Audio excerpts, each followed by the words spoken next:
नमस्कार, जोहार, मैं संजय और आप देख रहे हैं न्यूज झारखंड। चलिए जानते हैं सुबह से लेकर शाम तक की तमाम बड़ी खबरों को। 17 महीने भी नहीं टिक पाई सरकार की नियोजन नीति। बनने के दौरान ही विधि विभाग ने किया था आगाह। सरकार की जिद के कारण 10,000 युवाओं का भविष्य अटका।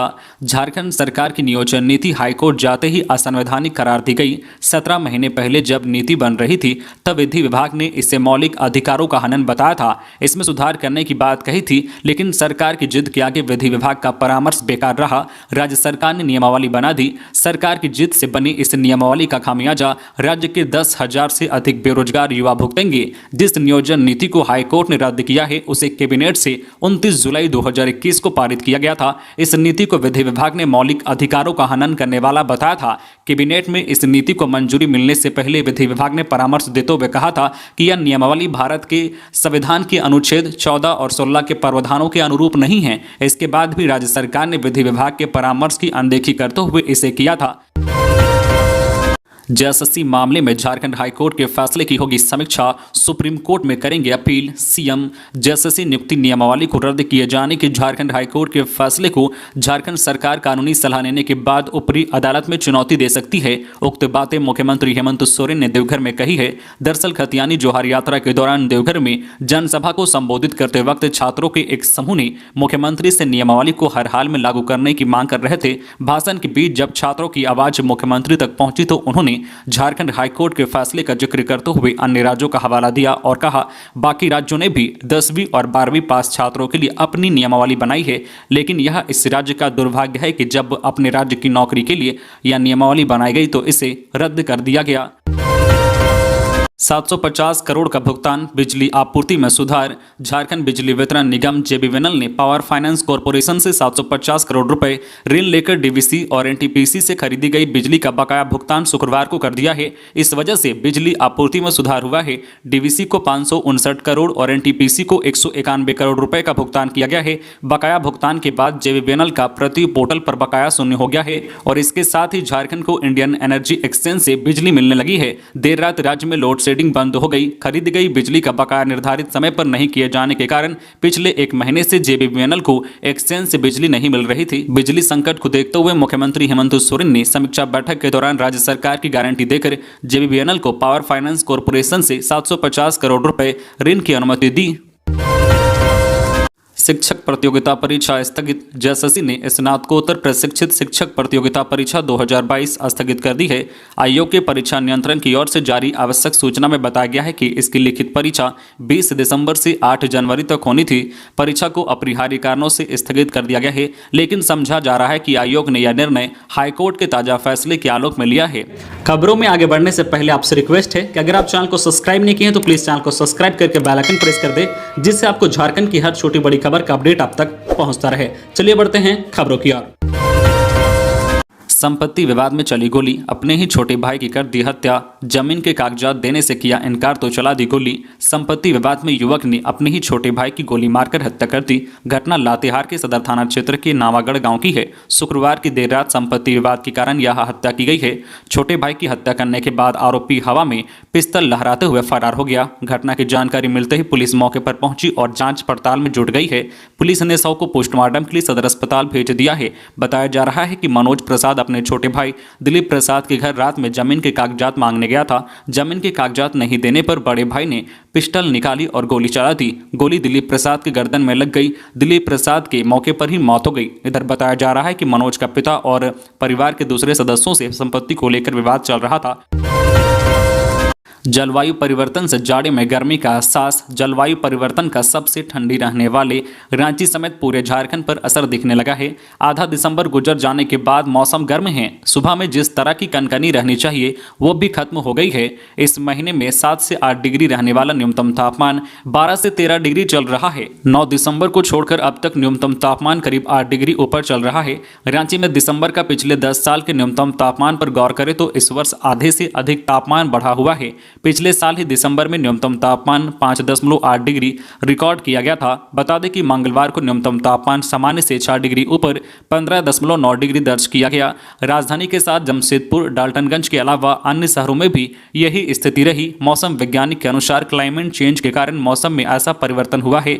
मार्च में हीट वेव की स्थिति रही। दिसंबर के इस तरह गर्म होने के पीछे मानसून में भी असामान्य बारिश होना बड़ा कारण है। सहिया का मानदेय बढ़ाने की तैयारी। बनना सर्वाइकल ब्रेस्ट कैंसर जांच शिविर उद्घाटन करने शुक्रवार को रामगढ़ पहुंचे स्वास्थ्य मंत्री बन्ना गुप्ता ने बताया है कि स्वास्थ्य के क्षेत्र में सहिया व सेविकाओं का बड़ा योगदान रहा है। इसी का ध्यान रख सरकार इनका मानदेय बढ़ाने की तैयारी कर रही है। उन्होंने बताया है कि केंद्र सरकार से भी सहिया व सेविकाओं का मानदेय बढ़ाने की मांग रखी गई है। जिले में मुख्यमंत्री गंभीर बीमारी योजना के तहत फंड के सवाल पर कहा है कि जल्द इस योजना के तहत जिले को राशि उपलब्ध कराई जाएगी। अपराधियों का तांडव जारी। अपराधियों ने एफसीआई के ठेकेदार को मारी गोली, घायल ठेकेदार टीएमएच में भर्ती। खबर है जमशेदपुर की, जहां बर्मा माइंस थाना क्षेत्र में बीती देर रात अपराधियों ने एफसीआई के ठेकेदार पर अंधाधुंध फायरिंग की। गोली लगने से ठेकेदार गंभीर रूप से घायल हो गए। घायल व्यक्ति को इलाज के लिए टीएमएच में भर्ती करा गया। मौके पर पुलिस पहुंचकर अपराधियों की गिरफ्तारी के लिए धरपकड़ करना शुरू कर दी है। बताया जा रहा है कि बर्मा माइंस थाना क्षेत्र में बीती रात अपराधियों ने एफसीआई के ठेकेदार कैरेज कॉलोनी निवासी संजय पांडे पर अंधाधुंध गोली चलाई। घटना में अजय बुरी तरह से घायल हो गए हैं। वही घायल को इलाज के लिए टीएमएच में भर्ती कराया गया है। पागल कुत्ते का कहर, 26 ग्रामीणों को काटा, 2 बच्चों की हालत गंभीर। झारखंड के गिरिडीह जिले के नक्सल प्रभावित तीसरी प्रखंड के गुमगी पंचायत में बीते देर शाम एक पागल कुत्ते ने जमकर उत्पात मचाया। इस दौरान एक एक कर लगभग 26 ग्रामीणों को काटकर घायल कर दिया। घायलों में बच्चे, बूढ़े, महिला व पुरुष शामिल हैं। इन घायलों में लक्ष्य रविदास, ज्योति कुमारी, पूर्व मुखिया केसरी देवी, राजेंद्र यादव, अखिलेश यादव और रणधीर कुमार साहू, गौतम विश्वकर्मा समेत 26 लोग शामिल हैं। हालांकि 2 बच्चे गंभीर रूप से घायल हैं, जिसे सदर अस्पताल गिरिडीह भेज दिया गया है और वहां पर उसका इलाज चल रहा है। जानकारी के अनुसार घायल बच्चों में 4 वर्षीय अखिलेश यादव और 7 वर्षीय योगेंद्र भूला है। कुत्ते के काटने के बाद ग्रामीणों को एक एक कर तीसरी स्थित सामुदायिक स्वास्थ्य केंद्र ला गया, जहां पर डॉक्टर अनीता टोपो और स्वास्थ्यकर्मी अनूप कुमार ने रेबीज का टीका लगाया और अन्य दवाइयों का इंजेक्शन दिया। घटना की जानकारी मिलता ही जिला परिषद सदस्य राम कुमार राउत अस्पताल पहुंचे और घायलों का हालचाल लिया और कुछ लोगों को आर्थिक मदद भी दी। इस दौरान जिला परिषद राम कुमार राउत ने बताया कि पागल कुत्ते की वजह से इलाके में अभी दहशत का माहौल है। लगभग 26 ग्रामीणों को कुत्ते ने काटकर घायल कर दिया है, लेकिन कुत्ता अभी भी खुलेआम घूम रहा है और जिसे देखता है उस पर टूट पड़ता है। ऐसे में वन विभाग की टीम को कुत्ते को पकड़ने का उपाय करना चाहिए ताकि किसी अन्य ग्रामीणों को न काट सके। अवैध खनन व परिवहन मामले में एनजीटी को रिपोर्ट सौंपेगी ईडी। साहिबगंज में 1000 करोड़ की अवैध खनन व परिवहन को लेकर ईडी के द्वारा नेशनल ग्रीन ट्रिब्यूनल एनजीटी को रिपोर्ट दी जाएगी। साहिबगंज में नेशनल ग्रीन ट्रिब्यूनल के द्वारा की जा रही सुनवाई को भी ईडी ने अपनी ECIR में एक आधार बनाया था। एनजीटी कोर्ट में मामले की सुनवाई भी चल रही है। ऐसे में अवैध खनन से जुड़ी पूरी जानकारी ईडी ने एनजीटी के साथ शेयर करने की जो है योजना बनाई है, ताकि एनजीटी भी जांच में आए तथ्यों के आधार पर कार्रवाई कर सके। धनबाद में मिला रेल स्वास्थ्य कर्मी का 100 हत्या की आशंका।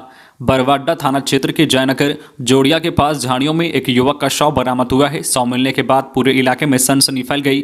स्थानीय लोगों ने शव की सूचना पुलिस को दी। सूचना मिलने के बाद पुलिस घटनास्थल पर पहुंची और जांच पड़ताल में जुट गई है। पुलिस ने बताया है कि शव के पास से आधार कार्ड और रेलवे की ID कार्ड मिला है। पुलिस ने शव को कब्जे में लेकर पोस्टमार्टम के लिए भेज दिया है। बताया जा रहा है कि शव के गले पर गहरे जख्म के निशान हैं। स्थानीय लोगों ने बताया कि हत्या करने के बाद शव को झाड़ियों में फेंक दिया गया है। हालांकि पुलिस मामले की जांच में जुट गई है। मिली जानकारी के अनुसार स्थानीय लोग शनिवार की सुबह जयनगर जोड़िया की ओर जा रहे थे। इसी दौरान लोगों को झाड़ियों में एक शव दिखा। इसके बाद घटना की जानकारी पुलिस को दी गई।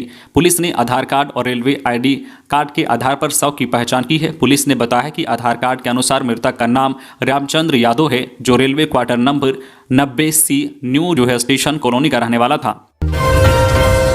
गढ़वा के प्रधानाध्यापक ने महिला DEO से की बदतमीजी।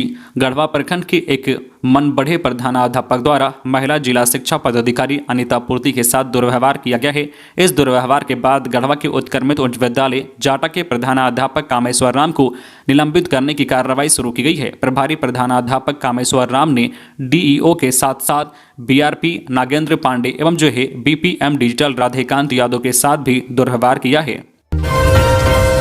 सिमडेगा में 10,000 CFT पत्थर जब्त, 2 लोगों पर FIR।